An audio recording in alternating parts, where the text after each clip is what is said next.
L'intérêt esthétique de l'amateur d'art que je suis se double d'un véritable intérêt professionnel pour ce qui touche aux choses de la nature. Nous devons faire preuve d'humilité, mais surtout de reconnaissance à l'égard de cette terre à laquelle nous puisons tout à la fois le matériau et le ferment de notre art. Cette création se situe au-delà du land art. On ne saurait la réduire au seul aspect d'un littoral enrobé. Le caractère dangereux de l'entreprise, l'immensité du site, tout contribue à une émotion esthétique puissante. Nous ne choisissons pas le cadre. Utiliser le mot « cadre » à propos d'un paysage, c'est déjà introduire une notion de pittoresque trop restrictive. Car nous devons être à même d'exposer nos œuvres sur tous les continents et à tout moment. À mon sens, l'art est désormais indissociable du monde des affaires. Je suis fier, oui, de l'indépendance artistique que me procure mon statut de dirigeant d'un groupe pétrolier. C'est à moi et à moi seul que je dois la totale réussite de la performance. D'une certaine façon, mon mécène, c'est ma propre entreprise. L'action des éléments naturels n'altère que très peu l'œuvre dans sa globalité.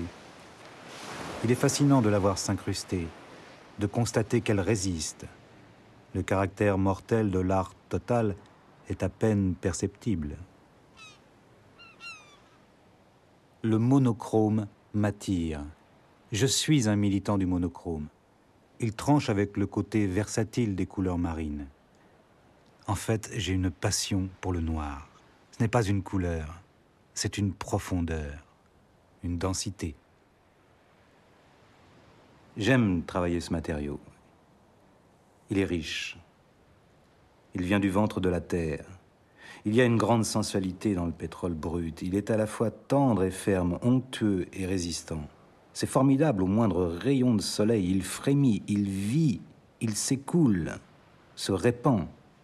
C'est un matériau qui parle à tous les sens. Ce qui est merveilleux, c'est que l'œuvre est continuellement en mouvement. Quand elle semble avoir disparu, elle réapparaît, cachée sous un banc de sable. En fait, elle se révèle peu à peu.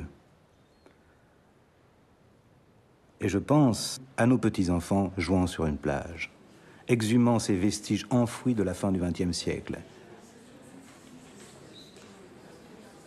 La trace est la tentation éternitaire de tout créateur.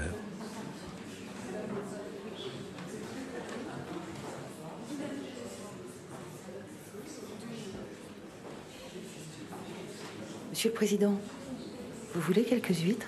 Oui, volontiers. Non, merci. On n'est pas plutôt des olives?